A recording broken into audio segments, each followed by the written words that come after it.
नमस्कार मित्रों। जैसा कि आप जानते ही हैं कि हमारे द्वारा ज्योतिष की क्लासेस की जाती है। गणित ज्योतिष, गोचर, प्रश्न शास्त्र, फलित, पंचांग, षटबल, मेदिनी और भी अन्य सब्जेक्ट्स की हम लोग क्लासेस करते हैं।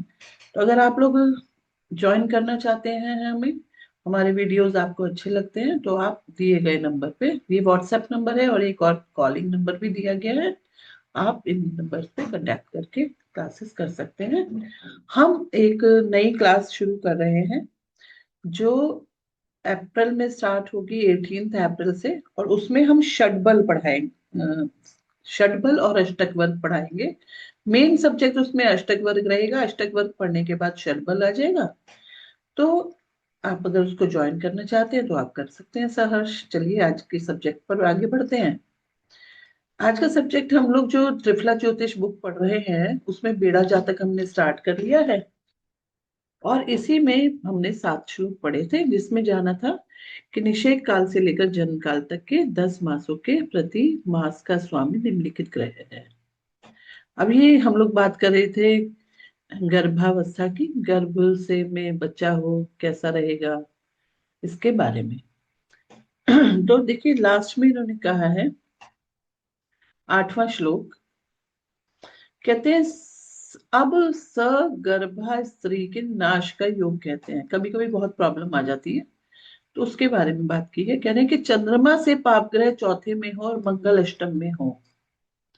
पहली कंडीशन ये दे रखी है, कहा है कि चंद्रमा से चौथे भाव में पाप ग्रह हो और मंगल अष्टम में हो तो गर्भवती स्थिति को प्रॉब्लम हो सकती है।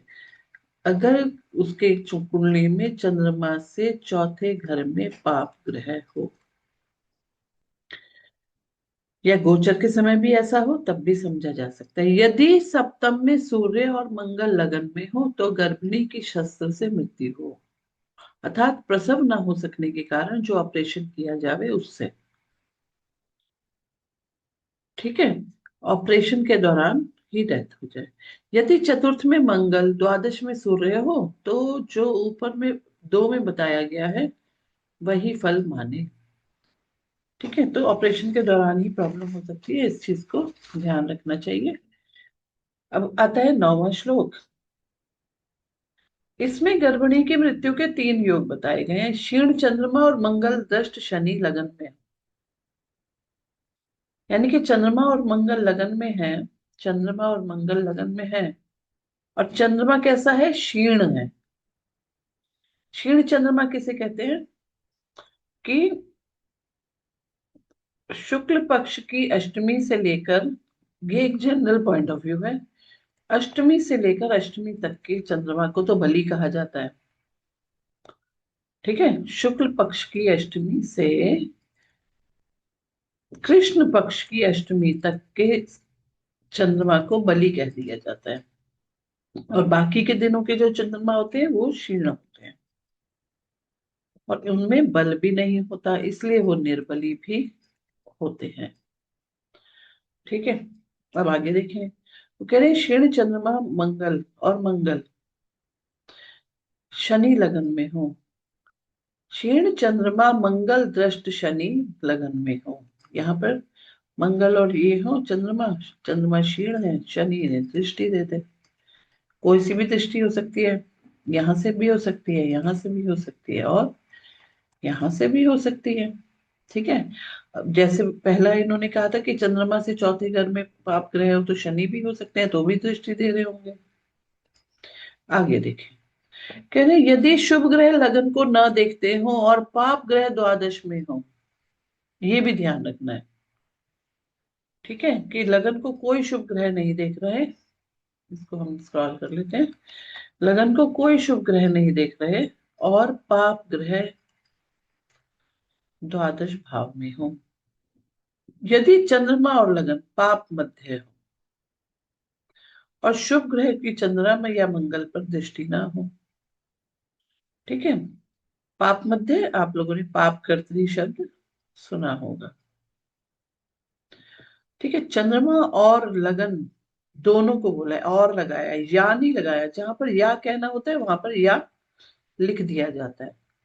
तो कह रहे हैं कि चंद्रमा और लगन पाप मध्य है और शुभ ग्रहों की चंद्रमा और मंगल पर दृष्टि न हो। चंद्रमा और मंगल पर शुभ ग्रहों की दृष्टि होना बहुत जरूरी है। ठीक है, तो ऐसे में क्या हो सकता है, गर्भिणी की मृत्यु हो सकती है। तो दोनों ही जो 8वां और 9वां श्लोक बताया है वो थोड़ा नेगेटिविटी की साइड है। तो अगर हमें पहले से ही नेगेटिविटी के बारे में पता है तो हम ध्यान रख सकते हैं चीजों का। यही शायद ऋषियों का हमारे प्रयोजन रहा होगा इस तरह की चीजों का बताने का। 10वां श्लोक देख लेते हैं। 10वां श्लोक कहता है, अब गर्भाधान से प्रसव काल तक गर्भस्थ बालक के माता पिता का शुभ अशुभ बताते हैं। इसमें 6 योग बताए गए हैं। ठीक है, माता पिता का शुभ अशुभ बता रहे हैं। आधान लग्न कुंडली में जिस राशि में सूर्य हो उससे सप्तम में मंगल और शनि पिता को कष्ट देता है। आधान लग्न कुंडली मतलब जिस समय कंसेप्शन हुआ है, जिस समय आपने गर्भ में शिशु को धारण किया है, जिस राशि में सूर्य हो उससे सप्तम में मंगल और शनि पिता को कष्ट देता है। दूसरा कह रहे हैं कि चंद्रमा से सप्तम में शनि और मंगल हो तो माता को कष्ट होता है। देखिए, सूर्य से सप्तम में हो, सूर्य पिता है, सूर्य से सप्तम में शनि और मंगल हो तो पिता को कष्ट देंगे। चंद्रमा से सप्तम में मंगल और शनि हो तो माता को कष्ट देते हैं। सूर्य से दूसरे 12वें मंगल शनि हो तो जिस दूसरे 12वें शनि मंगल हो, यानी कि सूर्य के एक तरफ शनि हो जाए एक तरफ मंगल, तो जिस गर्भ मास का अधिपति मंगल शनि हो, यानी कि दूसरे और छठे मास का, उस मास में पिता को मृत्यु तुल्य कष्ट होता है। ये बहुत इंपॉर्टेंट है कि दूसरे या 12वें भाव में सूर्य के इधर उधर शनि या मंगल ना हो तो अच्छा है। अगर है तो जिन गर्भ मासों के अधिपति मंगल या शनि बनते हैं, कौन कौन से मासों के बनते हैं, हम इनको ऊपर चेक कर लेते हैं। हमने ये अपने पहले लेक्चर में पढ़ा हुआ है। तो देखिए, शनि बनते हैं छठे मास के और मंगल बनते हैं दूसरे मास के। तो कुंडली में भी इसी तरह से हो कि दूसरे और 12वें भाव में ये हो तो आप समझें कि पिता को कष्ट हो सकता है। चलिए, इसी तरह से चंद्रमा के 12वें और दूसरे में शनि मंगल हो तो माता को कष्ट हो सकता है। और कष्ट भी कैसा, मृत्यु तुल्य कष्ट। सूर्य मंगल शनि इन दोनों में से एक से भी युक्त हो तो एक से दृष्ट हो तो पिता को मृत्यु तुल्य कष्ट। यहां पर था कि दूसरे और 12वें स्थान में शनि मंगल आ जाए, लेकिन इन्होंने कहा कि एक तो सूर्य के साथ ही आ गए और दूसरे ने दृष्ट कर दिया।